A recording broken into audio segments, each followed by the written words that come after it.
Today I'm going to walk you through all of the steps to make this really beautiful and elegant leopard print tumbler. Start with a prepped tumbler. I sand mine and then I have spray paint on this tumbler, black and gold.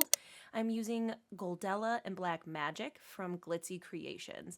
I'm going to start by brushing on my bright tone to apply my glitter. This is my preferred method. I like to use a brush and I like to hold my tumbler. I find like I have the best coverage and control this way, but you can use your finger, you can have your cup spinning, whatever you need to do, you will practice and figure out your best method. So I brush on my bright tone and then I'm gonna go in with my gold glitter. And I'm using the spray paint as a guide. It doesn't have to be perfect, but it is just a guide to kind of keep me, in the lines and get the look that I am going for. So once I get this full coverage, don't forget to add any glitter to the bottom if you want. I wasn't 100% sure how to split up the bottom, but once I got that gold on there, I went in with my black right away before your bright tone starts to dry.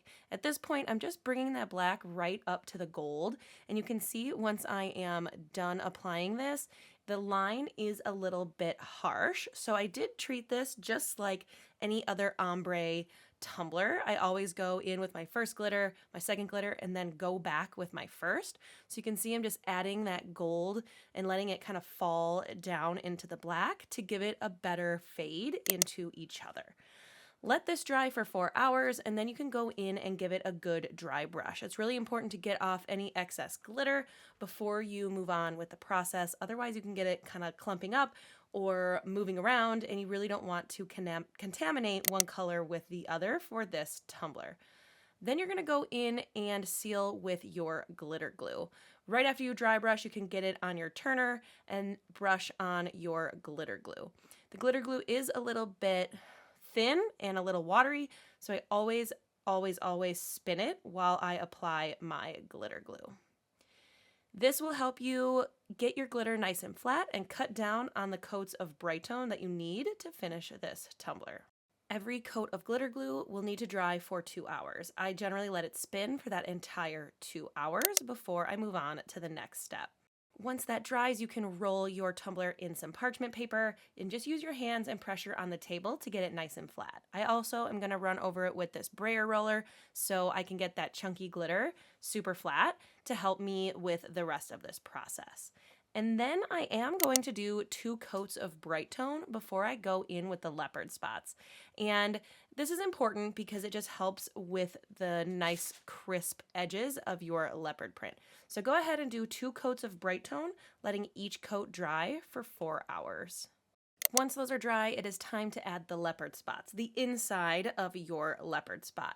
I am using just a small paintbrush and the CrystaLac glitter glue to paint on my circles. They're very random, and I'm just going to pour my glitter that is like a cocoa color over the top, and I do like to tap them down with my fingers.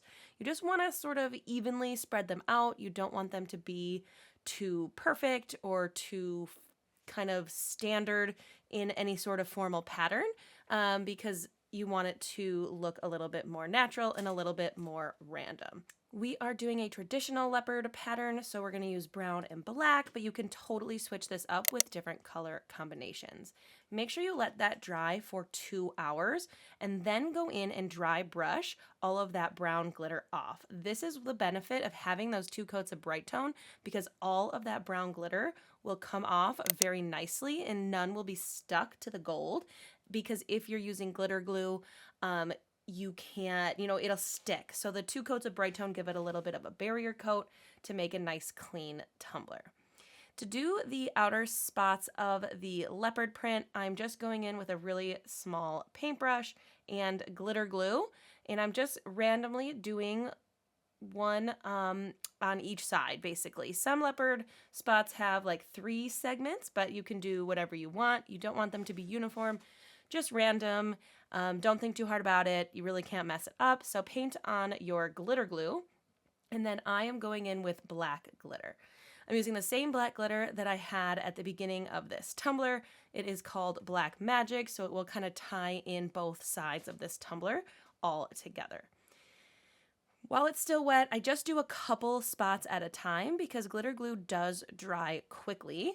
So you don't want to put it all on there, and then if it dries too quick, the black glitter will not stick. So that's why I just do a couple of these spots at a time. I took this in 3 sections. You might be able to do 2, but it's just, I want to be sure that I don't mess anything up. So do all of your spots and then let these dry for 2 hours. Once it's dry, we're going to go back in with another dry brush. Remember, you don't want to put bright tone on any glitter until it has had that dry brush, because you don't want to get glitter everywhere. You don't want it to clump up, all of those issues. So do a good dry brush, and then we will be adding our bright tone. We're going to do bright tone coats, sanding every 4 coats until it is completely smooth. Once it is completely smooth, we are ready for our decal. You can actually see here that I added a decal, and then I added bright tone and I didn't like it, so I decided to take this cup a different direction. To figure out the size of my decal, I'm just taking a tape measure and putting it sort of where I want my decal to go, and I'm just deciding based on what it looks like how big I want this decal to be. So I decided 6 inches was a good size, and I played around with a bunch of different fonts. I wasn't 100% sure the look I was going for, but I ended up going back to the font that I use just about every time. So I did that. I made it about 6 inches, and then you want to make sure that before you cut anything that is a cursive font, you weld your letters and group it so it is one image and you won't have any overlapping. For this decal, I'm using textured vinyl, the Cricut textured vinyl, and I have a special setting already set for that vinyl. So it is at blade 3 and force at about 24. So just be careful when you weed it. If you're having trouble getting all of the pieces out or cutting it, just check your cut settings, because you should be able to weed it pretty easily. You may have some issues picking it up with your transfer tape, but in this video, this demonstration, I'm using the transfer tape from Craft Haven. I really, really like it. Highly, highly, highly recommend. It works really, really well, and you can see that it pulls up this textured vinyl, no problem. One thing I do recommend is that you burnish it really well with your squeegee tool, and then you peel the backing off of that transfer tape and not the other way around, because you can kind of keep sticking down your vinyl as you pull. I was feeling a little nervous about getting this on straight and right in the way I wanted it, so I grabbed a piece of parchment paper so I could kind of hinge on my decal and keep it in place, pull away that transfer tape, pull away the parchment paper, and then lay down the transfer tape. This is a curved tumbler. It's a 20-ounce traditional from Craft Haven, so you just have to be a little bit careful. Your transfer tape may wrinkle, but just make sure that your decal lays flat. Once you get your decal on, I like to let that that textured vinyl dry for a couple hours before I apply my coats of bright tone. I'm going to do about 4 coats of bright tone, give it a light sand over the vinyl, and finish it up with another final 4 coats. Let me know in the comments what you think.